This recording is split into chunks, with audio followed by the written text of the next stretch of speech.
Hello friends, কেমন আছেন সবাই? আশা করি আপনারা সবাই খুব খুব ভালো আছেন। আমিও ভালো আছি। আর আমি সকালটা আপনাদেরকে এই ব্লগ থেকে শুরু করছি। রান্না করা দিয়ে স্টার্ট করলাম। সকালবেলা উঠেই দেখতে পাচ্ছেন আমি রান্না বসিয়ে দিয়েছি। আর কি কি রান্না করছি সেটাই আপনাদের সাথে শেয়ার করব। আর আজকে রান্না করছি চিংড়ি মাছের ভাপা, আর হচ্ছে চিংড়ি মাছ দিয়ে ভেন্ডি দিয়ে টক। তো সত্যি কথা বলতে চিংড়ি মাছের টক কার কার ভালো লাগে সেটা আপনারা কমেন্টের মাধ্যমে জানাবেন। কিন্তু আমার যে চিংড়ি মাছের টকটা আমি করব আজকে একটু আলাদা রকমের, জানি না সবার পছন্দ হবে কি না। আর এই যে দেখতে পাচ্ছেন যে চিংড়ি মাছ ভাপাটা, এটাও আমি একটু আলাদা স্টাইলে করব। আর আমরা যে চিংড়ি মাছ ভাপাগুলো করি বা খেয়েছি, আপনারা এরকম খেয়েছেন কি না জানাবেন কমেন্টের মাধ্যমে। আমরা খেয়েছি আগে কি পোস্ত দিয়ে বা সর্ষে পোস্ত, কাঁচা লঙ্কা এটা দিয়ে, ওটার টেস্টও খুব সুন্দর হয়। আর এইটারও টেস্ট খুব সুন্দর হয়। এটা দিয়ে দিলাম মিক্সিতে, এটা পেস্ট করে নেব। ফার্স্টেই দিয়েছিলাম, দেখতে পেলেন তো, শুকনো লঙ্কা, তারপরে পেঁয়াজ আর জিরে গুঁড়ো। তো এই তিনটে মশলা একসঙ্গে পেস্ট করে নেব। আর এখানে মাছটাকে ভালো করে ধুয়ে ছাড়িয়ে নিয়েছি। ওপরের যে খোসাগুলো থাকে এগুলোও ভালো করে ছাড়িয়ে নিয়েছি। পুরো একদম মাথার খোসা আর যে বডির যে খোসাগুলো থাকে এগুলোও পুরো ছাড়িয়ে নিয়েছি। ছাড়িয়ে নিয়ে মাছটা ভালোভাবে ধুয়ে নিয়েছি। তারপরে এতে দিয়ে দিলাম নুন আর হলুদ। এটাকে ভালোভাবে মাখিয়ে নিলাম নুন আর হলুদটাকে। এইবার তারপরে দিয়ে দেবো এর মধ্যে অনেক রকম মশলা। তো এর হাফ তুলে রাখলাম চিংড়ি মাছের টক করব বলে, ভেন্ডি দিয়ে টক করব বলে। এই টকটাও খুব খেতে ভালো লাগে, কিন্তু কি জানেন তো, আমার না টকে মিষ্টি দিলে আরও খুব ভালো লাগে। টকের ব্যাপারটা পরে আসছি। তো এখানে ফার্স্টে দেখলেন তো নুন হলুদ দিয়ে মাখিয়ে নিয়েছিলাম। তারপরে এতে দিলাম ওই যে পেস্টটা করেছিলাম, পেঁয়াজ লঙ্কা আর জিরে, ওর পেস্টটা এর মধ্যে দিয়ে দিলাম। এটা সত্যি আপনারাও বাড়িতে বানিয়ে দেখবেন, একটু ঝাল হয়, ঝালটা একটু বেশি পরিমাণে লাগে, কিন্তু আপনারা যেমন ঝাল খাবেন সেই রকমই দিতে পারেন, কোনো অসুবিধে নেই। আমি এটা শিখেছি সত্যি, ভালো, মানে টেস্ট লাগে। সব রকম তো সবসময় তো আর পোস্ত দিয়ে হয় না।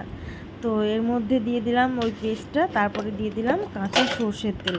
অনেকটাই পরিমাণে কাঁচা সর্ষের তেল দিতে হবে যাতে মাছটা ভাপা হয় পুরো। আর নুনটা তারপরে আপনারা স্বাদ মতো দেখে নেবেন যে নুনটা ঠিকঠাক হলো কি না। তো দিয়ে ভালোভাবে দেখছেন যে এটা ভালোভাবে মাখিয়ে নিচ্ছি যাতে চিংড়ি মাছের মধ্যে মশলাগুলো ভালোভাবে ঢুকে যায়। তো চলুন এরপরে দিয়ে দেবো এই যে এইটা হচ্ছে যে আমাদের যে কোনো মাছ ভাপা হোক যাই হোক তার কৌটো। তো এইগুলো সেই আগের কৌটোর মতো আপনাদের কাদের আছে জানাবেন। তো যাই হোক, এইটাতে দিয়ে দিলাম এর মধ্যে ভরে। আর মশলাগুলো দেব, সব মশলাটা মনে হয় ধরবে না, যেহেতু মাছটা আজকে পুরোটাই ভর্তি হয়ে যাবে। আর কৌটোটা তো ছোট না, আমি যখন কিনি ছোট দেখেই কিনেছিলাম, ওই কী হবে, কিন্তু এখন ভাবছি যে মিডিয়াম সাইজটা যদি নিতাম না অনেক ভালো হতো, অনেকটা করে ধরতো। আর এটা তো খুব ছোট না। তো এর মধ্যে যতটা ধরে অতটাই দেব। আর হালকা একটু জল দিতে হবে, একদম বসা বসা হয়ে গেছে এর মধ্যে। তো একটুখানি এর মধ্যে জল দিয়ে দেব। জলটা দিলে কি হয়, চিংড়ি মাছের যে জুসটার মতো থাকবে, একদম মাখা মাখা হবে, কিন্তু হালকা জুসটা হলে সেটা ভালো লাগবে খেতে। আর এটা চামচ দিয়ে ভালোভাবে এটা নাড়িয়ে নিচ্ছি, কারণ ওটা একদম তলা পর্যন্ত যাতে মশলাটা চলে যায়। তো চলুন এটা ভালোভাবে এর মধ্যে তো দিয়ে দিলাম, দিয়ে এইবার চাপাটা লাগিয়ে দেব। চাপাটা লাগিয়ে এটাকে স্টিমে বসাবো প্রায় মিনিমাম ধরুন 20-25 মিনিট মতো এটা স্টিমে বসাতে হবে। তো আপনারাও কড়াতে জল দিয়ে এটা বসিয়ে চাপা দিয়ে দেবেন। এটা 20-25 মিনিট মতো ফুটবে, তারপরে আপনারা নামিয়ে নেবেন। নামিয়ে কিছুক্ষণ রাখতে পারেন, যদি কেউ তাড়াতাড়ি সঙ্গে সঙ্গে খোলেন তাহলে আধ ঘন্টা ফোটালে ভালো হয়।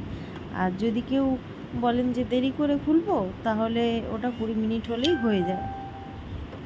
তো তারপরে ওখানে ওটা স্টিমে বসিয়ে দিয়েছি। আর এখানে তারপরে এবার চিংড়ি মাছের টকটা তুলব। এবার কড়াতে তেল দিয়ে দিলাম। কড়াতে তেল দেওয়ার পরেই এবার কড়ার তেলটা গরম হয়ে গেলে এইবার দিয়ে দেবো এর মধ্যে চিংড়ি মাছ। আর চিংড়ি মাছের টক আমরা খেয়েছি, সত্যি কথা বলতে তেঁতুল দিয়ে যে টকটা হয় ওটা আমার সব থেকে বেস্ট লাগে খেতে, কারণ ওটাতে মিষ্টি দেওয়া হয়। আর মিষ্টি দিলে না খুব ভালো লাগে। মানে চিংড়ি মাছের স্বাদটাই আলাদা হয়ে যায়। যদিও চিংড়ি মাছের নিজস্ব একটা মিষ্টতার স্বাদ আছে, কিন্তু হলে কি হবে যে তেঁতুলের টকের সঙ্গে মিষ্টি দিলে দারুণ লাগে। কিন্তু আমাদের বাড়িতে কেউ মিষ্টি দেওয়া খায় না, সেই জন্যেই একদম সিম্পলভাবে পাতলা টক করবো, তাও আবার আমচুর দিয়ে। তেঁতুলটাও নেই আমার বাড়িতে, শেষ হয়ে গেছে। আর আমচুর তো ছিল না, আমার মা এই কদিন আগে এসেছিলো, তো মা আমচুর বানিয়ে এনেছে, বোনের বাড়িতে হাত দিয়েছে আর আমার বাড়িতে।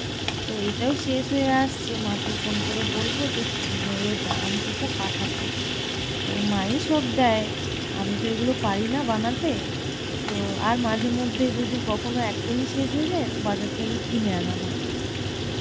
যেমন ফার্স্টে চিংড়ি মাছগুলো মানে ভেজে নিয়েছি, ভেজে নিয়ে এইবার ওরই তেলে, আর আমি ডবল করে করবো না, তো ওরই তেলে আমি দিয়ে দেবো ভেন্ডিগুলো। তো এইটা হালকা ভাজা হবে, একদম কড়া করে ভাজবো না এটা, যে প্রচুর পরিমাণে কড়া করে ভাজলে না চিংড়ি মাছগুলো একদম শক্ত শক্ত হয়ে যায়। আর তারপরে তো এবার জল দিয়ে ফোটানো হবে, যখন ফোটানো হবে অটোমেটিকলি এটা সেদ্ধ হয়ে যাবে। তাই একদম যে লাল লাল করে ভেজে মানে ভাজা যে জিনিসটা ওইটা করবো না, হালকা মোটামুটি মিডিয়াম টাইপের ভাজা হবে। তারপরে এবার দিয়ে দেবো ভেন্ডিগুলো। এবার ভেন্ডিগুলো দেওয়ার পরে এটাকে নুন আর হলুদ দিয়ে ভালো করে এটাকে ভাজবো। এটা যতক্ষণ পুরো একদম ভাজা ভাজা হয়ে যাবে, তারপরে এর মধ্যে জল দিয়ে দেবো আর আমচুর দিয়ে দেবো।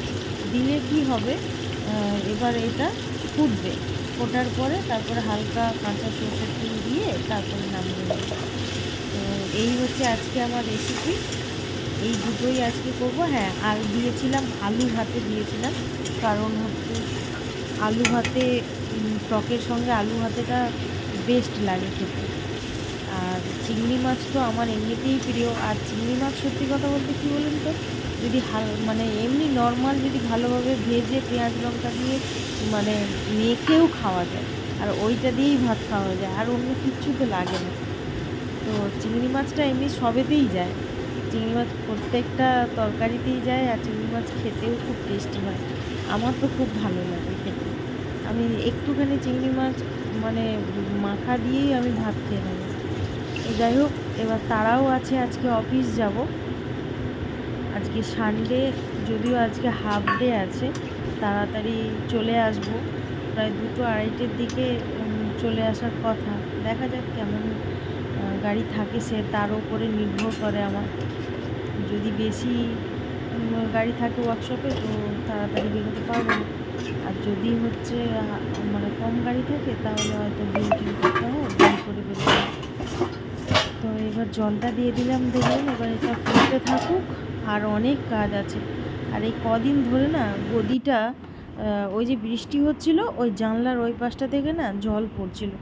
যখন প্রচণ্ড পরিমাণে বৃষ্টি হচ্ছিল, ওই জানলার ওইটা দিয়ে জল পড়ে গদির ওই পাশটাতে ভিজে গেছিলো। কদিন ধরেই ভাবছি এটা রোদে দেবো, কিন্তু আমার তো একার দ্বারা সম্ভব না। তো আজকে ভাবছি যে এটা রোদে দেবই, কিছু করার নেই। তো এটা রোদে দিয়ে আসবো, তারপরে দিয়ে এখানে বসিয়েছি চা। মেয়ে স্যার এসেছেন পড়াতে, তো এবার চা করব, মেয়ে স্যারকে দেব আর আমি খাবো। আমি চা আর মুড়ি খাবো, আর সরি আজকে রুটি আছে, আজকে আর মুড়ি খাবো না। তো আজকে রুটি আছে আর চা আছে, আর হালকা একটু মুড়ি নেব, কারণ সত্যি কথা বলতে না এই একটা রুটি খেয়ে সেই 2-2:30 পর্যন্ত না খিদে পেয়ে যায়, আবার বেশি খেতেও পারি না। হালকা একটুখানি মুড়ি নেব আর একটু রুটি নেব, নিয়ে ওটা খেয়ে নেব। আর এইখানে তৈরি করছি মেয়ের জন্যে বাটার রুটি। মেয়েকে, ছোটো মেয়ে বাটার রুটি খাবে বললো, তাই বাটার রুটি। আর বাটারটা তো মানে এটা তো একদম শক্ত হয়ে আছে, যেহেতু ডিপ ফ্রিজে ছিল। তো এইটাকে গরম জলে ফার্স্টে, ওই যে বাটিতে দেখলেন যে ইন্ডাকশন ওভেনে বাটিতে বসানো আছে, গরম জল করা আছে, আর ওইটাতে জাস্ট এই বাটিটা বসিয়ে দেবে। বসিয়ে দিলে কি হবে, বাটারটা গলে যাবে, গলে গেলে তারপরে এবার রুটিটা কেটে নিয়ে ওর মধ্যে বাটার দিয়ে চিনি দিয়ে দেবো। আর আমার মেয়েদের সত্যি কথা বলতে কোনো জ্বালা নেই, যেটাই খেতে দেবেন সেটাই খেয়ে নেবে। তো বড় মেয়ে তো পড়ছে, ও উঠলে ও খেয়ে নেবে। আর আমার তো এমনিতেই টাইম নেই, টাইম হয়ে গেছে, রান্নাও হয়ে গেছে। তো চলুন তাড়াতাড়ি রেডি করে মেয়েটাকে দিয়ে দিই, দিয়ে আমি রেডি হয়ে অফিস যাই। তারপরে আবার বিকেলবেলা এসে আপনাদের সঙ্গে ব্লগগুলো শেয়ার করব। তো আজকের ব্লগটা আর বেশি বাড়াবো না, বেশি বাড়ালে অনেকটা হয়ে যাবে। তো আজকের ব্লগটা আমার এখানেই আমি শেষ করছি। আবার দেখা হবে নতুন একটা ব্লগে। আপনারা ততক্ষণ ভালো থাকবেন, সুস্থ থাকবেন। আর যা গরম পড়েছে নিজেরা আপনাদের খেয়াল রাখবেন। আর বেশি বেশি করে জল খাবেন। আমার নিজেরও মানে প্রচণ্ড যেন টায়ার্ড ফিল হচ্ছে, ঘাম বেরোচ্ছে যত, আর জলটাও অ্যাকচুয়ালি কম খাওয়া হচ্ছে। তো আপনারাও ভালো থাকুন, সুস্থ থাকুন। আর এখানে যে মেয়ে চিনি দিয়ে, ওর চিনি দিয়ে বেশি ভালো লাগে খেতে, চিনি দিয়ে ওকে দিয়ে দিই। আর আজকের ব্লগটা আমি এখানেই শেষ করছি। তো আপনারা ভালো থাকুন, সুস্থ থাকুন। আর আমার ভিডিওগুলো, রিলসগুলো কেমন হচ্ছে আপনারা জানাবেন অবশ্যই কমেন্টের মাধ্যমে। আর বেশি বেশি করে শেয়ার করবেন, লাইক করবেন।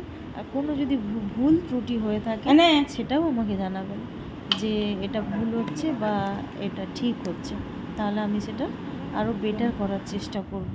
আসলে আমি নতুন তো, আর আমি সেরকমভাবে কথা গুছিয়ে বলতে পারি না। তো চলুন আজকের ভিডিও এই পর্যন্তই, দেখা হবে নেক্সট ভিডিওতে। বাই।